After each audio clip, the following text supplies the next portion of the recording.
खुलुमबाय नोंथांमोनखौ DRB subject teacher चेनेलाव बरायनाय जाबाय।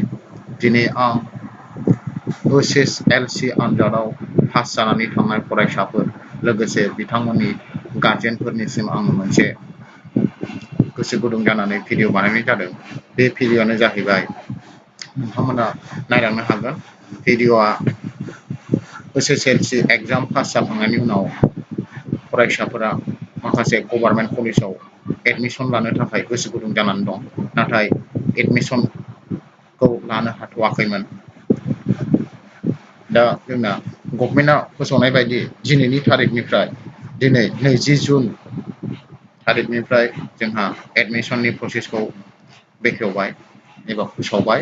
दिनैनिफ्राय जायफोर फरायसाफ्रा गभर्नमेन्ट स्कुलाव एबा गभर्नमेन्ट कलेजाव एडमिसन लानो गोसो गुदुंमोन बिथांमोना एप्लाइ खालामनो हासिगोन दिनैनि थारिखनिफ्राय। अब्ला आं बेखौनो बे भिडिअआव फोरमायलांनो सानदों। बेवहाय बिथांमोना board of secondary education Assam बे साइटआव थांनांगोन। बे साइटआव थांनानै बिथांमोना माखासे इम्परटेन्ट डेट फोसावदों। बे डेटखौ फरायसा आरो गार्जेन बिथां एक नम्बराव बुंदों नै 20 जुननिफ्राय 30 जुनसिमाव मा होनदों submissions of application by student application एबा to multiple institute is allowed होननानै बुङो आरोखि। माने जायफोर फरायसाफ्रा एडमिसन लानो सानदों बिथांमोना दिनै 20 जुननिफ्राय नैबे 30 जुनसिमाव एप्लिकेशनखौ गथायनो हागोन। दाना एप्लिकेशनखौ मोनसेल' कलेजनि अनगायै गोबां कलेजावनो गथायनानै दोननो हागोन आरोखि। फरायसा बिथांमोना साननो नाङा दि बे 20 थारिखनिफ्राय नैबे 30 थारिखसिमाव एप्लाइ खालामनायानो एडमिसन जाबाय होननानै। नाथाय बे एडमिसन नङा, जास्ट एप्लाइ खालामनायसो। बिनि उनाव 2 नम्बराव बुंदों नै 1 जुलाइनिफ्राय 10 जुलाइसिमाव मा जागोन confirmations of merit list by institution. बे इन्स्टिटिउसनफ्रा मा खालामबावगोन मोनसे कनफार्मेशन एबा मेरिट लिस्ट फोसावबावगोन। बे मेरिट लिस्टआव नोंथांनि फरायसाया सेलेक्ट जादोंना जायाखै बेखौ गार्जेन बिथांमोनहा नायनांगोन। जुदि सेलेक्ट जाबायब्ला मेरिट लिस्टआव जुदि नोंथांनि फिसाला एबा फिसाजोनि नामा ओंखारबायब्ला अब्ला नैबे 3 नम्बरखौ फल' खालामदोलाय। 3 नम्बराव बुंदों जोंना 11 जुलाइनिफ्राय 15 जुलाइसिमाव student have to confirm his नङाबा हार एडमिसन होननानै बुंदों बेहाय। बे 11 जुलाइनिफ्राय 15 जुलाइसिमाव फरायसाफोरा जायफोरा मेरिट लिस्टआव नाम ओंखारदों बिथांमोना बबे कलेजाव हाबमारगोन बेखौ एबा एडमिसनखौ कनफार्म खालामनांगौ। हमनानै लाबाय सोरबा फरायसाया 2-3 कलेजाव जुदि एप्लाइ खालामदोंब्ला 2-3 कलेजावबो जुदि बिथां फरायसानि नामा ओंखारबायब्ला अबा जाय 2-3नि मादावहाय बबेबा मोनसेखौ थिग सायख'नानै बेखौ कनफार्म खालामहरनांगोन आरोखि एडमिसनखौ। जाय एडमिसनखौ नोंथाङा कनफार्म खालामहरबाथाय नोंथांना एडमिसना बे कलेजाव जाबाय होननानै साननांगोन। आरो नैबे 4 नम्बराव मोनसे होबावदों 16 जुलाइआव मा होनदों नै institution will get final list of student who have confirm admission.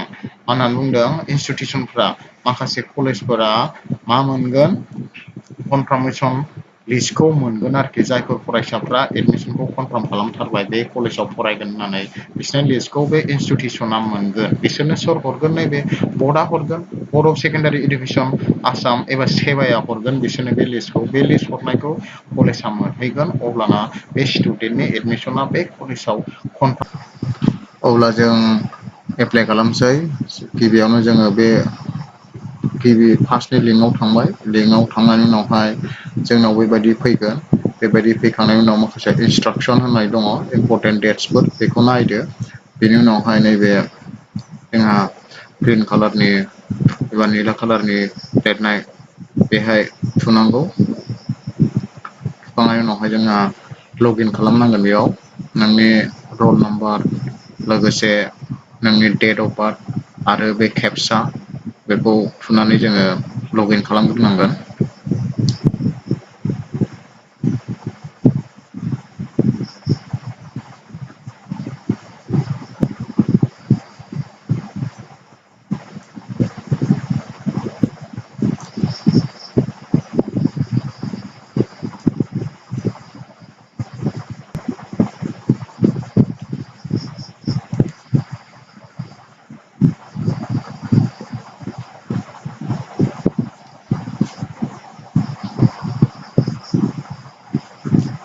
नोंथाङा साइडआव माखासे इन्सट्राकसन होनाय दङ बे इन्सट्राकसनखौ मोजाङै नायनानै लाग्रोनांगोन। उनावहाय लगइनाव फैबाय जोङो लगइन खालामखांनायनि उनाव जोंनाव फर्मआ बेबायदि नुजाफैबाय। बेयाव मानो बेबायदि नुजादों होनबा सिगाङावनो आङो एप्लाइ खालामखांखाबाय। सिगाङाव एप्लाइ खालामनायाव नोंथाङा मा नुगौमोन डिस्ट्रिक्ट सेलेक्ट खालामनाय नुगोन। डिस्ट्रिक्टनि उनावहाय बबे गभमेन्ट कलेजाव फरायो आरो मा स्ट्रिम लायो बेखौ सेलेक्ट खालामनाय फैगोन आरोखि। आङो सिगाङावनो डिस्ट्रिक्टनि नेम बङाइगाव होबाय।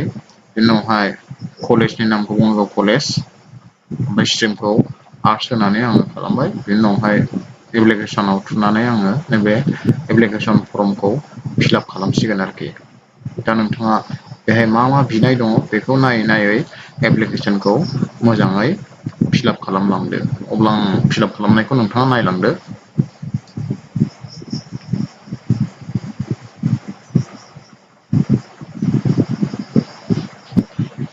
जोंना नेमखौ केपिटेल लेटाराव लिरनांगोन।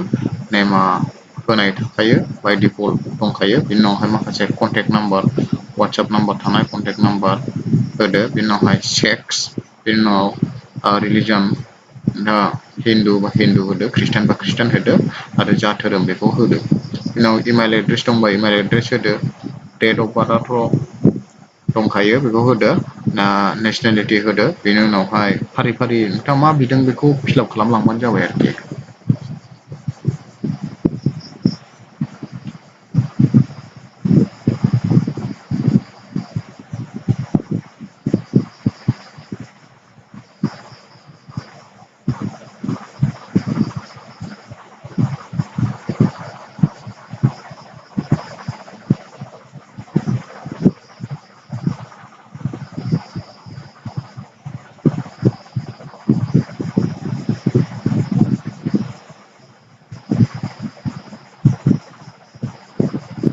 बेयाव प्रेजेन्ट एड्रेस आरो पारमानेन्ट एड्रेसा जुदि एखेब्ला प्रेजेन्ट एड्रेसखौ फिलाप खालामग्रोदो। फिलाप खालामखांनायनि उनाव नैबे गोजौआव टिक मार्क दं बे टिकआव होबानो जाबाय। अब्लाना प्रेजेन्ट एड्रेसजों पारमानेन्ट एड्रेसजों सेम जागोन आरोखि।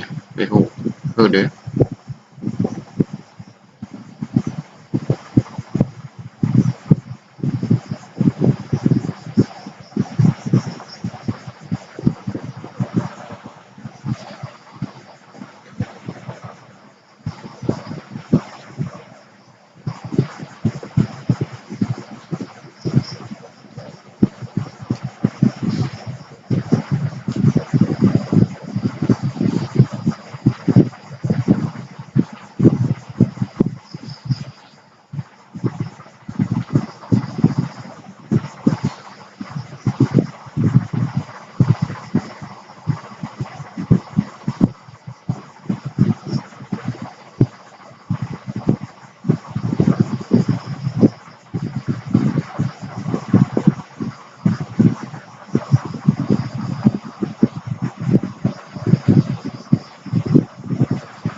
बेयाव बिमा बिफानि नामा बाय डिफल्ट होनाय थाखागोन। बेनि उनावहाय नोंहा लकेल गार्जेननि नाम बेयाव होनांगोन। लकेल गार्जेननि नामजों लोगोसे लकेल गार्जेननि बेहाय मा होनो एड्रेस बेखौ होनांगोन। उनाव लकेल गार्जेननि कन्टेक्ट नाम्बार बेखौबो होनांगोन आरो।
फार्स्टखौ बासिनांगोन बकसेल टाइप बेखौ होबाय।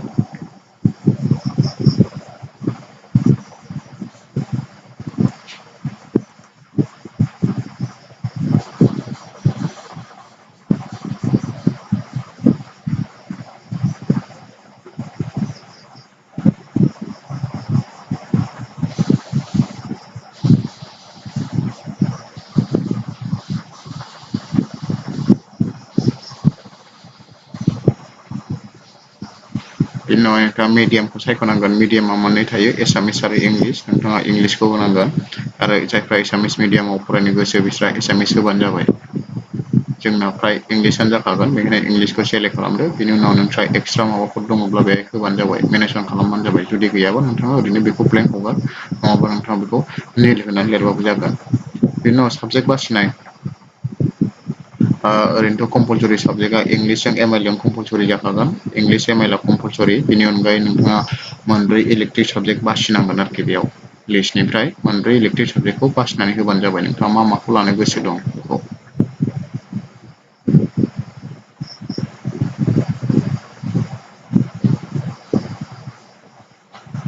बेयाव आङो सायख'बाय स्टुडेन्टआ बुंनाय मथे बेहाय मोनब्रै साबजेक्टखौ आङो सायख'नानै होनाय जाबाय आरोखि।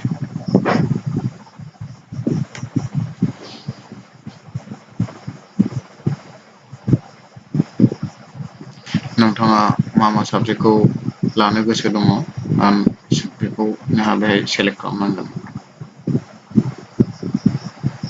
दा बेनि उनाव नैबेहाय माखासे बेंकनि डिटेल्स होदों बेयाव नोंनि बेंकनि नेम बेंक ब्रान्स ओमफ्राय एकाउन्ट नाम्बार ओमफ्राय IFSC कड बेखौ बिदों अब्ला बेखौ नोंथाङा फिलाप खालामनांगोन फिलाप खालामखांनायनि उनावहाय नोंथाङा सेभ खालामबानो जाबाय होमबाना नेक्स्ट प्रसेसा फैसिगोनलाय।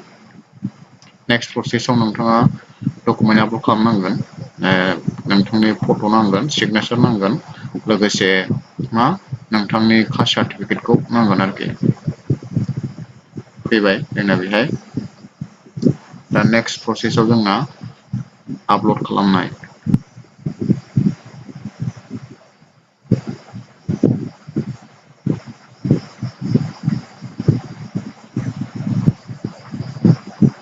आपल'डआव सेरनांगोन आपल'डआव सेरखांनायनि उनावहाय बेबायदि आपल'ड बेहाय फट' सिगनेसार आरो कास्ट सार्टिफिकेट बे मोनथाम डकुमेन्टखौ आपल'ड खालामनांगोन आपल'ड खालामखांनायनि उनावहायनो नोंथाङा नोंथांनि प्रसेसा कमप्लिट आरोखि। बे फट'खौ सेलेक्ट खालामनांगोन ओमफ्राय नोंथाङा कम्पिउटाराव बबाव सेभ दोनदों बेनिफ्राय नायनानै आपल'ड खालामबानो जाबाय।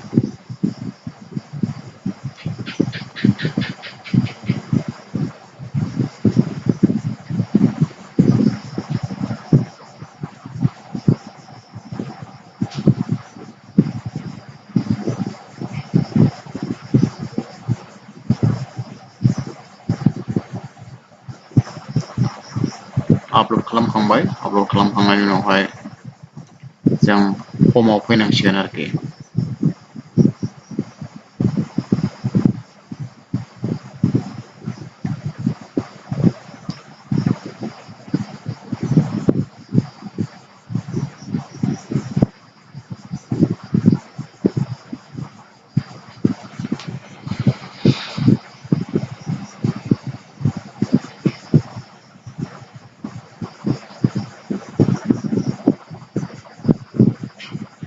फर्माव फैबाय फर्माव फैखांनायनि उनावहाय जोंना बे जों फिलाप खालामनाय फर्मखौ जोङो प्रिभिउस नायनानै बेखौ प्रिन्ट आउट खालामनानै दोनदो उनावहाय नांगोन बेखौ आं बेखौ खालामबाय उनावहाय नोंथाङा बे साइडआवनो फैफिननानै नायनांगोन 1 जुलाइनिफ्राय 10 जुलाइसिमनि गेजेरावहाय 1 जुलाइनिफ्राय 10 जुलाइसिमनि गेजेरावहाय बे मेरिट लिस्ट आपल'ड खालामगोन बे मेरिट लिस्टआव नोंथांनि नामा दंना गैया नोंथाङा बेखौ चेक खालामनांगोन आरोखि। जुदि नोंथांना मेरिट लिस्टआव दङब्ला बा 11 जुलाइनिफ्राय 15 जुलाइसिमाव नोंनि एडमिसन लानायखौ नोंहा कनफार्मेसन खालामहरनांगौ जानानै फैगोन कनफार्मेसन खालामखांनायनि उनावहाय नोंहा 16 जुलाइसिमाव नोंनि एडमिसना कमप्लिट जागोन आरोखि आरो नोंथाङा कनफार्मेसन कड मोनगोन अब्ला भिडिअखौ नायनानै नोंथाङा बुजिबाय जानो हागौ अब्ला एसेनोसै गोजोन्थों।